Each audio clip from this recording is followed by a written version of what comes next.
Bonjour à tous et bienvenue dans cette nouvelle vidéo sur un lieu que j'avais hâte de vous présenter, l'abbaye du Miège.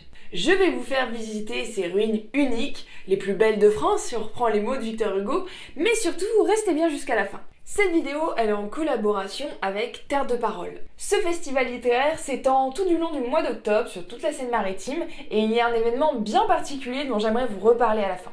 Allez, c'est parti, suivez la guide.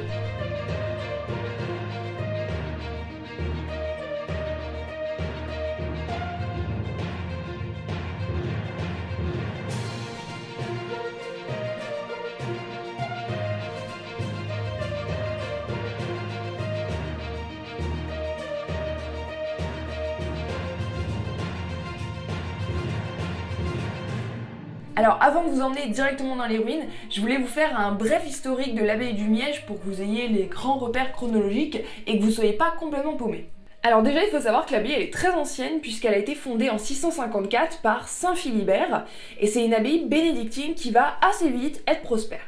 Mais malheureusement en 841 on a l'arrivée de nos copains les Vikings qui vont venir en Seine-Maritime et qui vont évidemment piller l'abbaye du Miège, ce qui va forcer les moines à abandonner le site pendant presque 10 ans.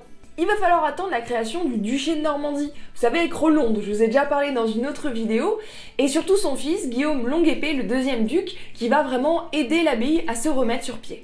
Au XIe siècle, on peut dire qu'elle a retrouvé sa prospérité du début, ça sera marqué par des constructions, notamment l'église Notre-Dame, l'église abbatiale, qui sera consacrée en 1067 avec la présence d'un certain Guillaume le Conquérant. Je vous passe tous les siècles suivants, évidemment l'abbaye va pouvoir prospérer, bon il y aura des hauts et des bas, mais nous ce qui va nous intéresser pour comprendre le site, c'est ce qui va se passer à partir de la Révolution française. En 1790, les derniers moines quittent l'abbaye et les bâtiments sont vendus comme biens nationaux. Et là, c'est la catastrophe. On démolit les bâtiments, le cloître, le dortoir, on fait exploser le cœur de l'église abbatiale. Oui, exploser, avec de la dynamite. Je vous laisse imaginer les dégâts, évidemment. Mais ce n'est pas fini, parce que l'abbaye, en fait, elle va servir de carrière de pierre, et elle va être démantelée progressivement jusqu'en 1824. Heureusement, au milieu du 19e siècle, il y a une famille qui va racheter l'abbaye, la famille Lepel-Cointet, et qui va préserver ce qui reste de l'abbaye. En 1946, elle passe aux mains de l'État, et en 2007, elle est récupérée par le département de la Seine-Maritime qui la gère toujours aujourd'hui. On peut voir l'abbaye donc comme un livre ouvert sur 1000 ans d'histoire de la Normandie, un très bel exemple aussi d'architecture romane, et puis une atmosphère incomparable. Maintenant que vous savez tout ça, plongez-vous avec moi dans les ruines de l'abbaye. On va entrer tout d'abord à l'abbaye de Jumièges par la porterie. Si le porche d'entrée par lequel passent les visiteurs date lui du XIVe siècle, l'ensemble de ce bâtiment a été remanié au XIXe et abrite aujourd'hui l'accueil et la boutique notamment. Notre visite débute par l'église abbatiale Notre-Dame, un chef-d'œuvre de l'art roman normand qui a été construite entre 1040 et 1060. Comme vous allez le remarquer, sa façade est plutôt imposante, un effet qui est renforcé par la présence de deux tours qui culminent à 46 mètres de hauteur. En passant le porche, on accède donc à la nef. Pour la petite anecdote, sachez que c'est la plus haute nef romane de Normandie avec 25 mètres de hauteur. Alors j'ai eu la chance de pouvoir prendre un peu de hauteur pour pouvoir la contempler différemment et découvrir des points de vue qui étaient totalement inconnus pour moi. On a donc grimpé les escaliers des tours pour accéder à la tribune qui surplombe la nef et permet d'avoir vraiment une vue plongeante. D'ailleurs, c'est peut-être ici que se tenait Guillaume le Conquérant lors de la consécration de l'église le 1er juillet 1067.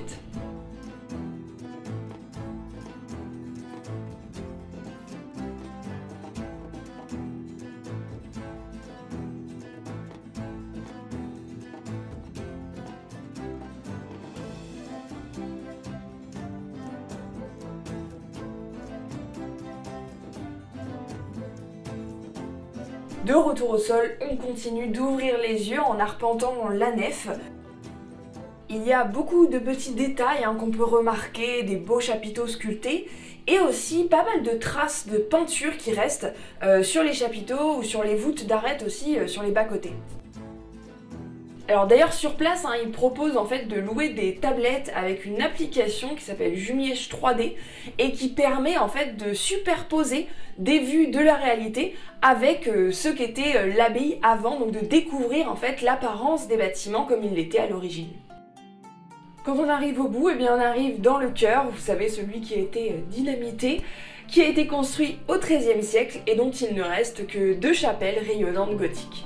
Alors même s'il ne reste pas d'éléments architecturaux de la construction de l'abbaye au 7e siècle, on a malgré tout quand même des vestiges très anciens qui datent de la période carolingienne, c'est-à-dire à peu près du 9e siècle. Pour les voir, il faut se diriger vers l'église Saint-Pierre, à laquelle on accède en passant par le passage Charles VII.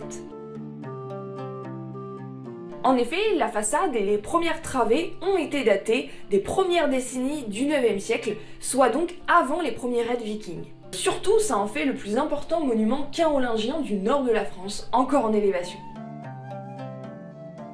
Un des détails restants que je trouve quand même le plus impressionnant, c'est cette peinture d'un homme qu'on trouve sur un mur. La peinture a également été datée du 9e siècle, donc il faut se dire que ces yeux qui ont 1200 ans ont vu les premiers vikings arriver, et c'est un témoignage tout à fait exceptionnel qui a pu être conservé. Le reste de l'église Saint-Pierre, lui, a été reconstruit au XIIIe et XIVe siècle, et c'est dans le cœur de cette église qu'on trouvait le tombeau des énervés de Jumièges. C'est probablement une des légendes les plus connues de l'abbaye, et l'histoire commence quand le roi Clovis II part en pèlerinage en Terre Sainte. En partant, il confie le gouvernement à son fils aîné et à sa femme, la reine Bathilde, mais en son absence, ce fils va se rebeller contre le pouvoir et va même entraîner son fils dans cette révolte. Lorsque Clovis va rentrer en France, ils vont s'opposer militairement entre lui et ses fils, mais il finira par avoir le dessus. Pour punir ces traîtres, on va donc brûler les nerfs de leurs jambes, d'où ce surnom des énervés. Puis pour se débarrasser d'eux, la reine Bathilde elle a une bonne idée, c'est de les mettre sur une barque et de les envoyer à la dérive sur la Seine. À Paris, il serait donc arrivé jusqu'à Jumièges, où il serait donc descendu à l'abbaye et il serait devenu moine. Bon, par contre, tout ça n'est que légende, parce que Clovis II, il est mort quand il avait 21 ans, donc ça paraît quand même un petit peu impossible que cette histoire ait eu lieu. Aujourd'hui, on peut toujours voir le tombeau des énervés de Jumièges dans le logis abbatial, dont je vais vous reparler juste après. Après ces 2 églises, il faut évidemment découvrir les lieux de vie de l'abbaye. D'abord, on a le cloître, puisque c'est vraiment l'espace central qui dessert tous les principaux bâtiments de l'abbaye, donc les 2 églises que nous venons de voir, le réfectoire, l'hôtellerie, la salle capitulaire et la salle du trésor. Le cloître, c'était un espace de circulation, de réflexion, parfois aussi de travail, qui était vraiment emprunté tous les jours par les moines, mais malheureusement, il fait partie de ces bâtiments qui ont été démontés au XIXe siècle, dont il ne reste rien, à part cet if, plusieurs fois centenaire, qui trône au milieu. Dans les bâtiments qu'on peut encore traverser, il y a par exemple l'hôtellerie. C'était une grande salle voûtée de 35 mètres de long qui servait à accueillir les hôtes de l'abbaye, les rois, les barons, les hauts dignitaires de l'église, etc. Et d'ailleurs, si on lève les yeux, on peut encore voir les traces de l'étage qui a été rajouté au XVIIe siècle par les mauristes pour y installer une bibliothèque. La façade extérieure, qui est aussi la partie la plus ancienne qui date du XIIe siècle, présente un décor sculpté assez riche, avec par exemple des éléments géométriques, des têtes barbues, des personnages grotesques. Alors ce qui est très agréable quand on visite l'abbaye de Jumièges, c'est qu'on est complètement entouré de nature. Et pour cause, l'abbaye elle se trouve au cœur d'un parc de 15 hectares, qui est d'ailleurs classé depuis 1947. On peut toujours voir par exemple le système de terrasse qui avait été créé par les moines mauristes au XVIIe siècle, et surtout ce bel escalier à double révolution. Mais les anciens jardins monastiques ont aujourd'hui laissé place à un parc à l'anglaise, conçu justement pour mettre en valeur les ruines et donner une ambiance romantique. On doit ces aménagements à la famille Lepel-Cointet, qui était donc propriétaire au XIXe siècle. Et justement, un peu plus loin au nord des ruines, on peut apercevoir un bâtiment, c'est le logis abbatial. Sa fonction, c'était donc d'être la résidence des abbés commendataires de l'abbaye. Alors il y avait un ancien logis médiéval qui était près de l'église Saint-Pierre, mais qui avait été en fait complètement abandonné. Donc au XVIIe siècle, on décide de construire ce bâtiment-là dans un style classique. D'ailleurs, à la Révolution, le logis va être vendu séparément du reste des biens de l'abbaye, mais en 1865, la famille Lepelle-Conté va réussir à le racheter et donc à réunir l'ensemble. Mais depuis que le département de la Seine-Maritime a repris la gestion de l'abbaye en 2007, ils ont réouvert le logis abbatial qui accueille des expositions temporaires, mais qui présente aussi toujours des collections lapidaires de l'abbaye, donc notamment des petits éléments d'architecture, des chapiteaux, des décors sculptés, etc. On peut d'ailleurs y voir le tombeau d'Agnès Sorel, la favorite du roi Charles VII. Et oui, pendant la guerre de 100 ans, le roi vient s'installer à Juniège quelque temps, et sa favorite l'accompagne. Elle va loger dans le manoir du Ménil-sous-Juniège, qui était aussi une propriété de l'abbaye. Malheureusement, c'est là qu'elle va mourir très peu de temps après avoir accouché d'une petite fille à seulement 28 ans, et dans des circonstances toujours mystérieuses. Très triste, Charles VII va faire déposer son cœur dans une chapelle de l'église abbatiale, et il va en même temps reconnaître les 3 filles légitimes qu'il avait eues avec Agnès Sorel. La dalle mortuaire que l'on voit dans le logis abbatial recouvrait en fait sa dépouille, qui était installée à l'origine dans une chapelle du transept. Alors quand je l'ai visité cet été, j'ai aussi découvert une exposition de photographie contemporaine sur les ruines de Pompéi, qui faisait d'ailleurs écho à celle de Juniège. Et à partir de ce week-end, il y a une nouvelle exposition qui a été mise en place, intitulée Au fil du Nil. Alors on peut se poser la question de la pertinence de cette exposition à Juniège, en tout cas de cette liaison entre art contemporain et monuments historiques. Et en fait c'est un peu le débat que je voulais soulever dans cette vidéo, parce que c'est un sujet d'actualité. Pourtant, le fait d'introduire des œuvres contemporaines, de l'art contemporain dans un lieu historique, c'est pas du tout quelque chose de nouveau. Lorsqu'André Malraux commande un nouveau plafond pour l'Opéra Garnier à Marc Chagall par exemple, ou que François Mitterrand commande la pyramide du Louvre, ou les colonnes de Buren, à chaque fois il y a un très vif débat qui se crée. Pourtant aujourd'hui ces œuvres, elles sont très bien intégrées à l'environnement et elles font même partie intégrante du paysage. Moi, ce que je trouve un peu dommage, c'est qu'on va toujours un peu trop vite parler du mal que peuvent faire finalement ces œuvres contemporaines, comme quoi par exemple elles pourraient dégrader, déranger, qu'elles n'ont aucun rapport, que l'art contemporain n'a pas du tout sa place dans un monument historique.